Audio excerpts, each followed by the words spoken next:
Okay, so today we're doing a deep dive into Yeah. global tensions. It's getting a little dicey out there, Yeah. especially between the U.S. and Russia. Right. And we found this YouTube video. Mm-hmm. I mean, the title's a little much. It's called Oh, really? 100% Proof Something Will Happen. Alert, WW3 martial law dollar collapse footage, 2017.mp3. I mean, come on. A bit dramatic.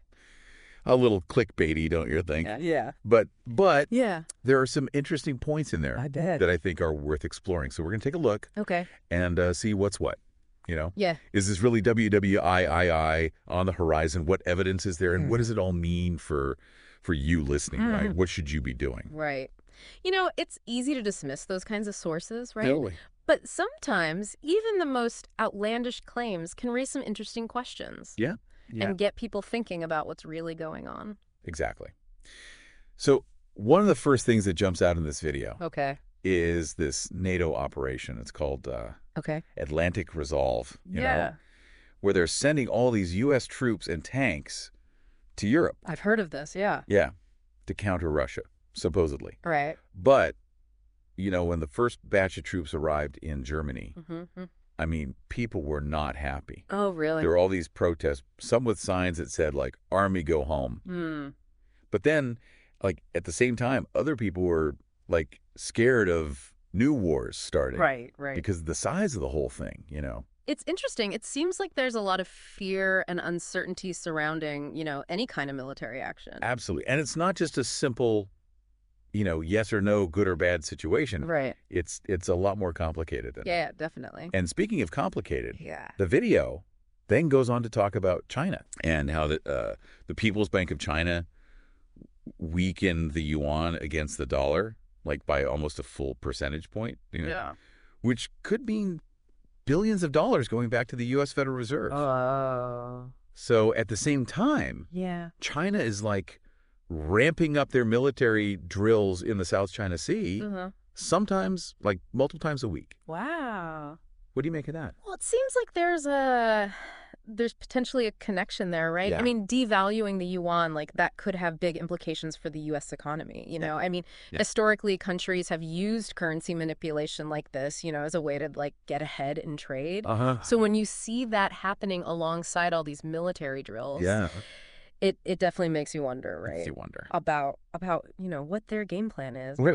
What are they really up to? Likely. Are they just reacting to what they see as threats? Or, are they trying to show everyone who's boss, becoming more aggressive? Yeah, like they're making a play for power. Exactly. On multiple fronts at the same time, right? Yeah. Economic and military. Yeah. And then the video goes on to focus on this one specific thing that Obama did back in 2016. He ordered this huge amount of military equipment to be moved from Germany over to Poland and Eastern Europe, basically right towards Russia's border. The media reports didn't give exact numbers, but they kept saying things like it was like 900 wagons, which would be like a 9-mile long line of military vehicles. Oh, my gosh. That's incredible. It's just this insane amount of stuff moving. It really does kind of make you think of like Cold War strategies. It does. It does. Right? I mean, are we really seeing like a repeat of history here? Right. Or is this something totally different? It's a good comparison. Yeah. The sheer scale of it and where it's all headed. Yeah. It definitely echoes those Cold War days. Yeah. But the thing is, today's world is just so much more complicated. Yeah. You've got new players like China, right, who are like really making their presence known. And warfare itself has changed so much. I mean, back then it was all about like, nuclear weapons and proxy wars, but now we've got cyber warfare and information warfare and all of this, like economic maneuvering. It's a whole new ballgame. Yeah. And it's not just the troop movements, right? The video also talks about the bigger picture. Okay. Like how throughout 2016, there was this constant buildup of military stuff near Russia, talking warplanes, ships, all of it. Yeah. They even mentioned, NATO bases and the missile defense shield. Right. Which, for anyone who doesn't know, it's basically a system to shoot down incoming missiles. Exactly, yeah. But couldn't you say that all this is actually necessary to deter Russian aggression? Yeah.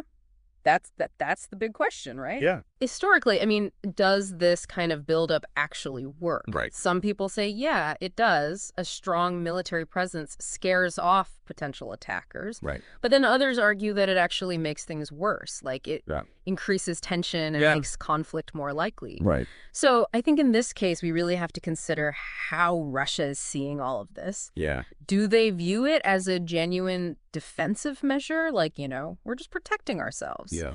Or are they taking it as a provocation? Okay, so this is where the video takes a turn. Okay. It makes this pretty wild claim. It says that sometime in 2017, now remember, this video is from 2017, that the entire internet globally will be shut down for a full 24 hours. Wow, okay. They even say that it could be like some sort of direct provocation against Putin, and that people should start stocking up on supplies. Well, I mean, it's important to be a little skeptical of predictions like this, right? I mean, shutting down the whole internet globally, I mean, that's a big technical challenge. But it's not, like, totally impossible. Right. I think the real question is who would actually have the ability to do this and why? Right. And what would happen if they did? Yeah. I mean, think about it. No internet for a whole day. Yeah. That would completely disrupt communication businesses, everything. Everything. Daily life as we know it. Yeah. So yeah, it's something to think about. Yeah. But I wouldn't lose sleep over it. Right. Keep a level head. Exactly.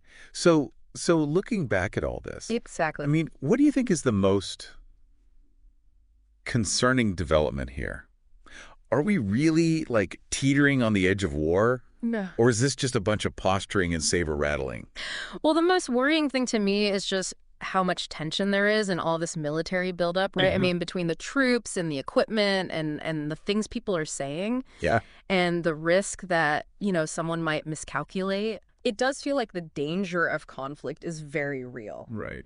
But I think it's also important to remember that diplomacy and talking to each other, those are still the most important tools we have to de-escalate the situation. Absolutely. Yeah. It's a messy situation. Unsettling, for sure. Yeah. But like you said earlier, even a video like this, with its crazy title and some of its over-the-top claims, it still makes you think. Yeah. Right? Yes. It does. It raises some important questions. So to our listeners, I want to leave you with this question.